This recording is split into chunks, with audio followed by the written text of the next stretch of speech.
여러분 만나 뵙게 돼서 반갑습니다. 여러분과 함께 KBS 한국어 능력시험 기출문제 풀이를 공부하게 됐습니다. 가장 먼저 53회 기출문제 풀이를 같이 공부해 보려고 하는데 1강에서는 듣기와 말하기 관련 문제를 풀어보도록 하겠습니다. 듣기만 듣고 푸는 문제도 있고 듣기와 말하기가 연계되어서 말하기 전략에 대해 물어보는 문제 등도 함께 출제가 되고 있는데 저와 함께 중간중간 많이 필요하고 중요한 유형들 위주로 살펴보겠습니다. 첫 번째로 함께 살펴볼 문제는 항상 1번에 고정으로 나오고 있는 그림을 보면서 내용을 듣고 올바른 것 혹은 올바르지 않은 것을 찾는 문제입니다. 지금부터는 여기에 스피커가 위에 나오면 듣기를 함께 들어보고 문제를 풀어본다는 뜻이에요. 제가 바로 듣기 파일을 재생을 할 건데 여러분은 그때 그냥 이렇게 그림을 산은 산이고 물은 물이다 이렇게 보시면 안 되고 보면 위치에 대한 얘기들이 많이 나와요. 앞쪽, 오른쪽, 왼쪽. 들으실 때 어느 위치에 있는 사람이 뭐를 한다 이런 게 있을 때 중간에 체크를 해보시면 좋을 것 같습니다. 그럼 듣기 내용 들어보겠습니다. 1번. 먼저 그림에 대한 설명을 들려드립니다. 오늘은 김홍도의 작품 기와 이기에 대해 설명해 드릴게요. 그림 오른쪽에 서 있는 노인은 공사의 총 책임자 역할을 맡고 있는데요. 두 손으로 장척을 잡고 있습니다. 장척은 나무의 길이나 기둥의 간격을 잴 때 쓰는 긴 자를 말하는데요. 노인은 장척을 눈앞에 바짝 대고 뭔가를 가늠하고 있나요? 그럼 그림 가운데 기둥 옆에서 한쪽 눈을 감고 있는 사람은 뭘 하고 있는 걸까요? 이 사람은 두 손으로 실을 조심스레 잡고 있는데요. 실 끝에 줄을 매달아 밑으로 늘어뜨린 다음에 기둥이 똑바로 세워졌는지 실과 비교하고 있는 겁니다. 그림 왼쪽에는 지붕 아래 위로 각각 두 사람씩 있는데요. 아래쪽에 타조알처럼 둥근 게 보이시죠? 이건 홍두깨 흙인데요. 지붕에 기와를 이을 때 기와가 지붕에 붙어 있도록 그 밑에 괴는 반죽한 흙을 말하죠. 지붕 위에 있는 사람은 오른손으로 줄을 잡아당겨 홍두깨 흙을 끌어올리려고 하고 있는데요. 아래에서 홍두깨 흙을 올려주는 사람은 오른쪽에서 목수가 대패질을 하는 모습이 신기했는지 그쪽으로 정신을 팔고 있나요? 또 지붕 위에서 기와를 이는 사람도 기와장을 위로 던지며 장난을 치고 있는데요. 열심히 일하는 사람들 중에 이런 엉뚱한 모습을 끼워 넣는 김홍도의 유머가 돋보이죠. 그런데 그림에 이상한 점이 있어요. 뒤쪽 기둥이 앞쪽 기둥보다 더 굵게 그려져 있어요. 원근법에 따르면 뒤쪽 기둥을 더 가늘게 그려야 하지만요. 뒤쪽 기둥의 길이도 짧은데 굵기마저 가늘게 그리면 집이 금방이라도 무너질 것처럼 불안해 보일까 봐 길이는 짧은 대신에 굵기는 더 굵게 그렸어요. 옷차림도 재밌어요. 오른쪽의 세 사람은 목수들로 모두 상의와 하의를 깔끔하게 차려입은 반면에 왼쪽에 있는 사람들은 상의를 거의 벗고 있고 하의도 모두 접어 입고 있죠. 왼쪽 사람들은 기와를 이는 힘든 일을 하는 사람들이기 때문에 오른쪽의 목수들보다 신분이나 사는 형편이 더 낮았다고 볼 수 있어요. 네, 여기까지 듣기 내용을 들으면서 그림을 한번 살펴봤습니다. 길이가 약간 있어요. 지문 길이가. 근데 이거보다 뒤에 거는 더 길죠. 말하기 전략과 함께 연계되는 문제가 나올 때는요. 여기에서는 우리가 골라야 되는 답과 가장 관련이 깊은 부분만 포인트로 넣어놓은 상태인데 이 문제를 풀 때 사실 어려운 단어가 많이 드러나진 않아요. 그림에 나와 있는 걸 보고 이게 무엇이다라고 설명하고 있기 때문이죠. 근데 시험 때 여러분이 주의하셔야 되는 건 여기에서 말한 내용대로 보기에 나와 있는 걸 100% 일치하는 걸 골라주시는 게 필요한 거예요. 사실 이 글이 없고 그냥 그림 보고 여기에 있는 내용을 하면 틀린 게 없어요. 1번 볼까요? 앞쪽 기둥의 굵기가 뒤쪽 기둥의 굵기보다 더 가늘다. 제가 들으면서 표시했는데 원근법이 무시된 거라고 이야기를 했어요. 여기 나와 있는 거 맞는 내용이고 그림 오른쪽에 서 있는 노인은 긴 지팡이를 잡고 있다. 긴 지팡이 잡고 있죠? 맞아요. 그 다음 오른쪽 사람들의 옷차림이 왼쪽 사람들의 옷차림보다 더 깔끔하다. 이렇게 잘라볼게요. 그럼 이쪽은 옷도 좀 더 여며 입고 옷이 다 갖춰져 있고 또 하나 보실 부분은 헤어스타일이에요.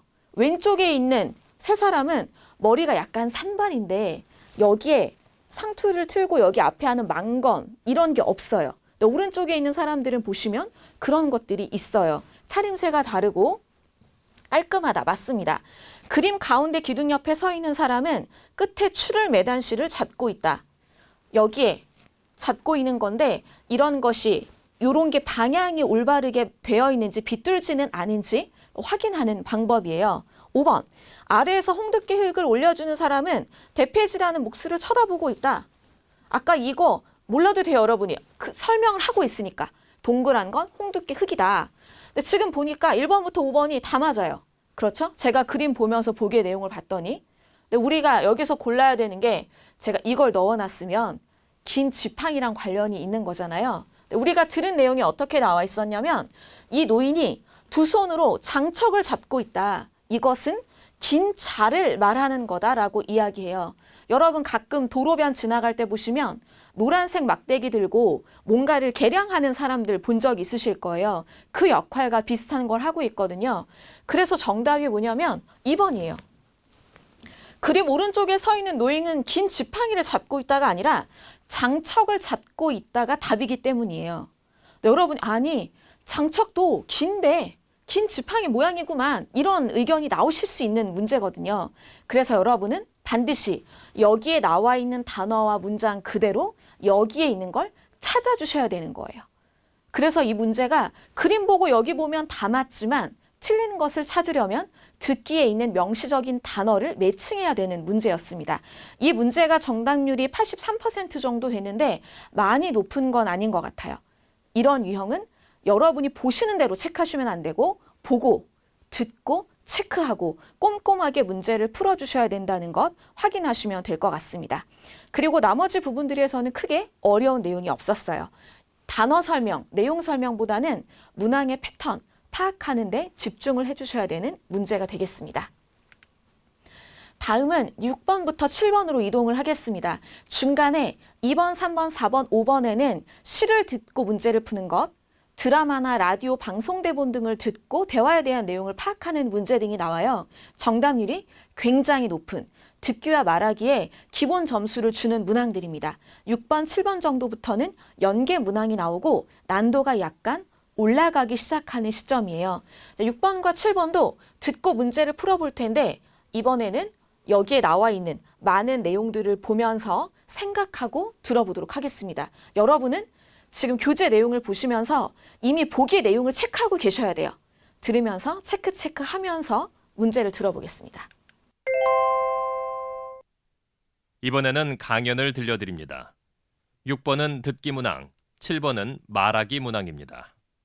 사물 인터넷은 인터넷을 기반으로 사물들을 연결해 사람과 사물 혹은 사물과 사물 간의 정보를 상호 소통하는 지능형 서비스를 말합니다. 통계에 따르면요. 사물 인터넷은 전 세계적으로 민간 부문 14조 달러, 공공 부문 4조 달러에 달하는 경제 가치를 창출할 것으로 예상됩니다. 이에 따라 선진국들은 에너지, 교통, 의료, 안전 등 다양한 분야에 걸쳐 사물 인터넷 투자를 하고 있습니다만 우리나라는 정부 차원의 지원이 부족해 사물 인터넷 산업이 활성화되는 데 어려움이 있습니다. 또 국내 기업들은 사물 인터넷 시장의 불확실성 때문에 적극적으로 투자에 나서지 못하고 있어서 사물 인터넷 관련 기술을 많이 확보하지 못하고 있고요. 그나마 현재 국내 기업들이 개발한 사물 인터넷 관련 기술의 규격이 표준화되지 않아서 각 기업의 사물 인터넷 제품들끼리 호환되지 않는 문제가 있습니다. 그 결과 우리나라의 사물 인터넷 시장은 선진국에 비해 크게 확대되지 못하고 있습니다. 국내 사물 인터넷 산업을 활성화하기 위해서는 우선 사물 인터넷 산업의 기반을 구축하는 데 필요한 정책과 제도를 정비하고 수익성이 불투명하다고 느끼는 기업으로 하여금 투자를 하도록 관련 기업의 경제적 지원책을 마련해야 합니다. 또 각 기업들이 개발한 사물 인터넷 관련 기술 규격을 표준화해 각 기업의 사물 인터넷 제품들이 서로 호환될 수 있도록 해야 합니다. 네, 함께 6번과 7번의 듣기 내용을 들어봤습니다. 지금은 제가 여러분과 함께 기출 문제를 풀고 대비하는 중이기 때문에 텍스트를 보면서 체크를 할 수 있지만 여러분의 실제 수험 때는 이런 방법이 어렵다는 걸 아실 수 있겠죠. 여기에 일단 우리가 해결해야 될 것들이 있는데 사물 인터넷의 개념에 대해서 이해가 되셔야 되고 여기에 나와 있는 대조되는 점, 강조하는 점 이런 파악이 필요할 것 같아요. 사물 인터넷 여러분이 딱 검색하시면 아마 요즘 아파트, 새로 만들어지는 것들에는 이 기술이 많이 적용이 되어 있을 거예요. 예를 들면 여러분이 침대 쪽으로 간다. 그러면 실내등, 침대 옆에 있는 등이나 이런 것들이 켜지고 어떤 불은 꺼지고 장소에 따라 이동할 때마다 침대로 가서 내가 누우려고 하면 바깥쪽의 등이 꺼지고 내가 침대에서 나와서 거실로 오면 그쪽이 켜지고 이런 것들을 이야기하는 거예요. 이런 서비스를 말하는데 통계에 따르면 이라고 나와요. 여러분이 듣기 문제를 푸실 때 읽기 쓰기도 마찬가지인데 통계 얘기가 나오면 약간 귀를 열어주셔야 돼요. 통계에 따르면 하면 이건 신뢰성을 위한 거구나. 사람들에게 객관적인 수치를 제시하기 위한 거다 생각해 주시면 돼요.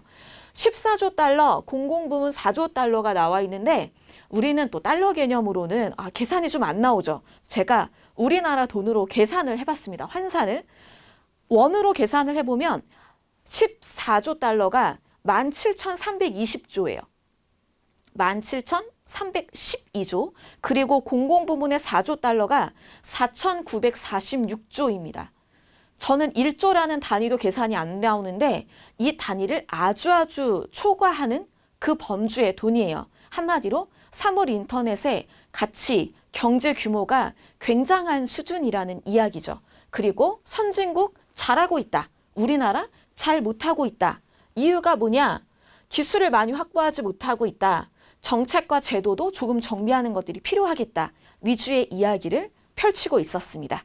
그럼 우리는 이 이야기를 바탕으로 보기의 내용 보면서 강연의 내용과 일치하지 않는 것 답을 골라보도록 하겠습니다. 이 문제는 정답률이 95%였던 문제예요. 이거는 유형으로 확실히 나오는 거기 때문에 여러분과 정답률이 높아서 파악해야 하는 문제입니다. 1번 보겠습니다. 선진국들은 다양한 분야에 걸쳐 사물 인터넷 투자를 하고 있다.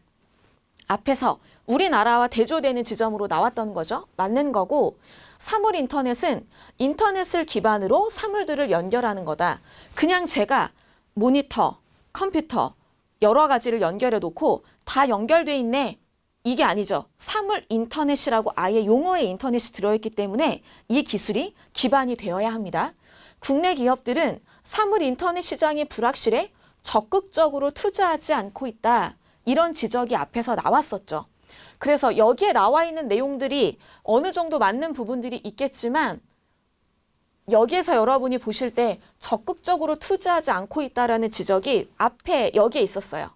적극적으로 투자에 나서지 못하고 있는데 아마 투자한 만큼 수익성이 떨어지는 건데 그 가장 큰 이유 중에 하나가 호환되지 않는 부분인 것 같아요. 예를 들면 형광등 이런 것들은 어느 회사 걸 사더라도 맞으면 이제 끼울 수가 있죠. 그런데 사물 인터넷 하는데 실내등은 이런 아파트에만 된다. 이런 리모컨, 이런 에어컨은 이 아파트 종류에서만 사물 인터넷 기능이 활용이 된다. 이런 문제가 있기 때문에 적극적인 투자가 별로 되지 않고 있다고 얘기한 거예요. 4번, 사물 인터넷은 민간 부문보다 공공 부문에서 더 많은 경제 가치를 창출할 걸로 예상이 되고 있다. 돈 얘기 나왔어요. 앞에 달러 이야기가 나왔었는데 이것은 정반대로 뒤집어진 보기가 됐습니다. 민간 부문보다 공공 부문이 아니라 이쪽이 훨씬 높았어요. 여기가 14조 달러, 이쪽이 4조 달러로 제시가 되었던 내용입니다. 일치하지 않는 것 4번이 되었고요. 5번. 국내 기업의 사물 인터넷 제품이 호환되지 않는 것은 기술 규격이 표준화되지 않아서이다. 맞는 이야기입니다. 사물 인터넷 벤처 기업들이 있다면 정부에게 많은 것들을 요구하고 불만이라고 얘기할 수도 있는 부분이에요. 우리가 이런 걸 만드는데 정부에서 좀 규격화를 해주고 이런 것들을 많이 만들 수 있게 제도를 정착시켜달라 이런 요구를 할 수 있겠죠. 답은 4번이 되었습니다. 이 문제와 함께 여러분과 함께 알아두어야 할 이후의 문제풀이나 시험에 대비해야 될 개념을 하나 정리하고 갈게요. 사물 인터넷이 나오면 여러분이 자연스럽게 증강현실 이런 것들을 머릿속에 떠올리실 수 있고 4차 산업혁명 같은 부분도 연계해서 떠올리시면 좋을 것 같거든요. 1차 산업은 농업이에요. 여기에서 다른 걸로 넘어간 거, 제조와 건설로 넘어간 것이 2차 산업혁명이고 그 다음에 물건을 잘 만들고 나니까 돈을 어떻게 굴려볼까? 이동하게 되는 것이 3차 산업혁명입니다. 그리고 4차 산업혁명이 현재 사물 인터넷과 많이 관련이 있는 인터넷 기반으로 한 여러 가지 정보, 교육, 지식을 활용하는 정보 중심의 산업혁명이에요. 그리고 지금은 5차 산업혁명, 이 이외에 취미나 오락이나 레저를 위한 여러 가지 산업혁명으로 나아가고 있다고 보고 있는 중입니다. 이런 내용들도 KBS 한국어 능력시험에 읽기, 듣기, 쓰기 영역에 걸쳐서 나올 수 있는 주제이기 때문에 지식적으로 준비해 두시면 좋을 것 같아요. 다음은 7번 문제입니다.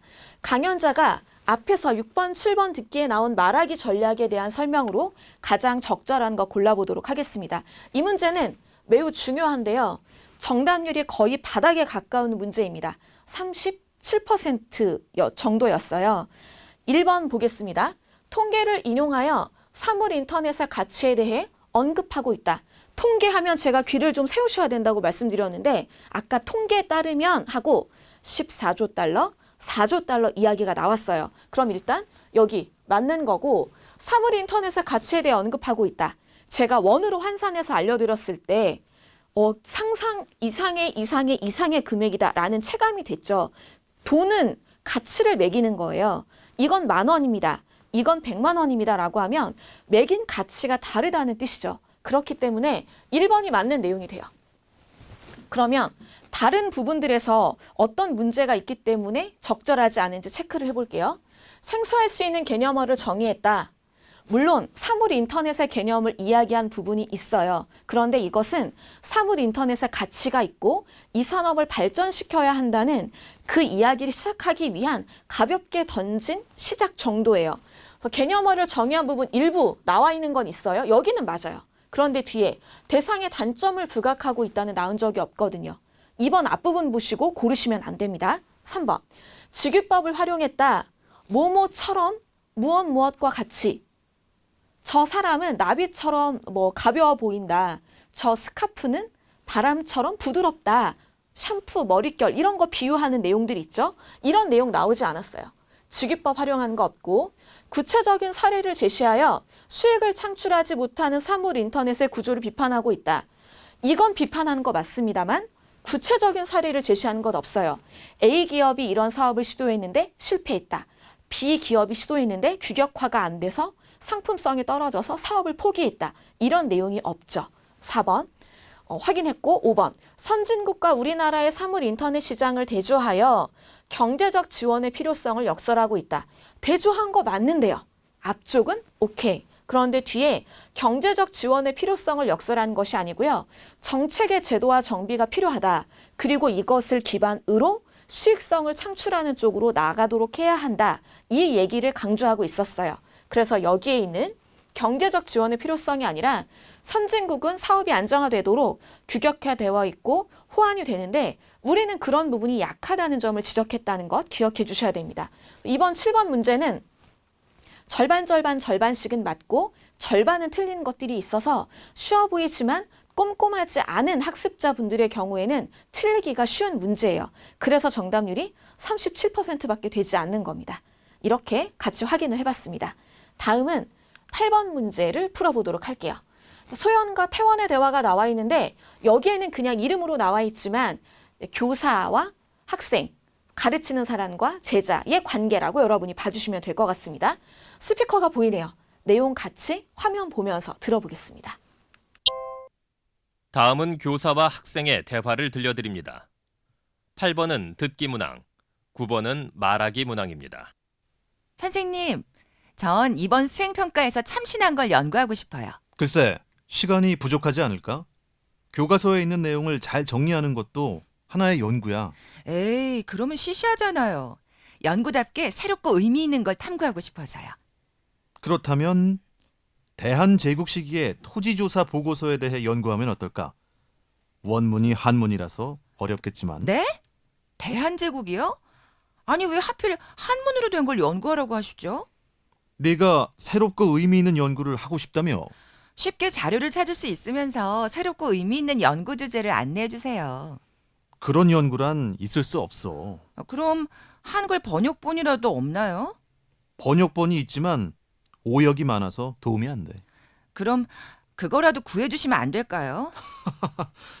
예, 내가 네 연구 보조원이니? 아니, 제 능력으로는 못 구하잖아요.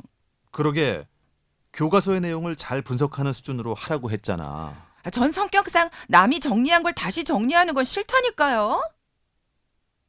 자, 여기까지 내용을 듣고 바로 문제로 와봤는데 여러분이 보시면 일단 분위기가 안 좋아요. 갈등이 있는 느낌이 들죠. 아, 네, 감사합니다. 네가 이렇게 하니까 참 기특하다. 열심히 내가 가르쳐 줄게. 이런 분위기가 아니고 이거 해봐. 하필이라는 단어가 나왔어요. 학생의 입에서. 저도 이제 논문 쓸 때 이런 비슷한 멘트를 지도 교수님께 한 적이 있는 것 같아요. 교수님, 제가 그 교육할 때 새로운 걸 하겠습니다. 됐고 정리해. 아니, 이런 아이디어가 있는데요. 아니, 정리하라고. 이런 답을 많이 들었는데 그런 촉발된 갈등의 근본 원인이 무엇일지를 같이 골라보도록 하겠습니다. 이 문제는 정답률이 44% 정도였어요. 1번, 학생이 교사의 고충을 이해하지 못하였다. 선생님이 이런 걸 힘든 걸 모른다. 이런 느낌은 아니고 선생님이 아직 많이 고생을 하신다. 이런 느낌까지는 아닌 것 같아요. 실질적인 연구를 같이 하고 계신 건 아닌 것 같죠? 교사가 학생의 말에 감정적으로 반응하였다 보다는 절제미가 뛰어난 분인 것 같습니다. 개인적인 느낌은요. 학생이 교사의 설명을 제대로 이해하지 못하였다. 3번이 정답이 되겠죠. 이유는 앞에서 선생님이 강조한 것이 교과서 내용을 잘 분석하는 수준으로 하라고 했잖아. 아, 저는 그거 싫다니까요. 그리고 내가 하고 싶은 거, 나의 의견만 말하고 있는 중이에요. 예를 들어 태원, 즉 교사가 이런 건 있을 수 없어. 이런 건 도움이 안 되라고 하면 그러면 저는 새로운 연구를 하고 싶은데 선생님이 안 된다고 하시는데 중간에 어떤 지점으로 제가 지점을 잡아서 연구를 하면 좋을까요? 이런 타협점을 찾는 부분이 없고 나는 나, 너는 너. 그쪽이 말하는 건 알겠지만 나는 아니에요. 이 느낌이 많아요. 그렇기 때문에 3번이 답이 되는 거죠. 저도 석사 논문을 초반에 준비할 때는 똑같은 과정이 있었어요. 나는 새로운 거 하면 되는데 전체적으로 그 이후에 연구를 계속 하다 보면 앞에 이론을 잘 모를 때 새로운 것이 그 기반으로 나오지 않으면 의미가 없는 것들이 많아요. 교수님들은 그런 걸 보통 소설을 쓴다라고 표현하시더라고요. 너 선행연구 정리 안 해? 기존의 내용 정리 안 해? 그러면 그거 너 소설이야. 누가 네 이론을 지금부터 다 맞는다고 들어주겠니? 이런 말을 들었는데 그 내용이 3번에 있었어요. 4번, 교사가 학생의 의견을 무시하지 않고 들어주고 다음 내용 제시해주고 그 다음 내용을 제시해주고 있죠. 인내심 있습니다. 분명히. 독단적 행동 없었어요. 5번, 교사가 학생의 요구보다는 자신의 신념만을 고수하였다. 아니고요. 오히려 학생이 교사의 말을 들어도 자기의 신념을 고수한 쪽인 것 같아요. 교사는 약간 달래보는 느낌? 여러 가지로 애둘러서 표현을 하고 있죠. 교과서 분석하는 것도 안 되는데 새롭고 창의적인 걸 어떻게 할 수 있니? 라는 말들을 다른 방법으로 표현하고 있었습니다. 따라서 답은 3번으로 정리를 해볼 수가 있겠고요. 이 내용과 관련된 문제 하나 더 살펴보도록 하겠습니다. 9번입니다. 교사와 학생의 대화를 듣고 있던 다른 교사가 있다고 가정을 해보면 이 학생을 설득하기 위한 전략으로 적절하지 않은 것이 무엇인가? 이 문제도 정답률이 44% 정도고 제가 문제를 풀어봤을 때요. 정답을 보고도 아, 이거 쉽지 않은 문제네. 고민이 많이 됐던 문항이에요. 1번 보기 봅니다. 자료를 스스로 찾는 것도 연구의 한 부분임을 설명한다. 적절한 방법인 것 같습니다. 자신의 능력에 맞는 과제를 선정하는 것이 중요함을 설명한다. 사람들이 대부분 제가 시간을 지나고 보면 석사 논문을 쓸 때 그 처지에 박사 논문의 목표를 두고 하는 일들이 많았던 것 같아요. 저도. 그러니까 교수님들이 아니야. 석사 논문은 그냥 연구 정리하는 거야. 너의 새로운 관점은 박사 때나 해봐. 이런 관점이었죠. 이것도 중요하다. 너 교과서 내용은 다 아니?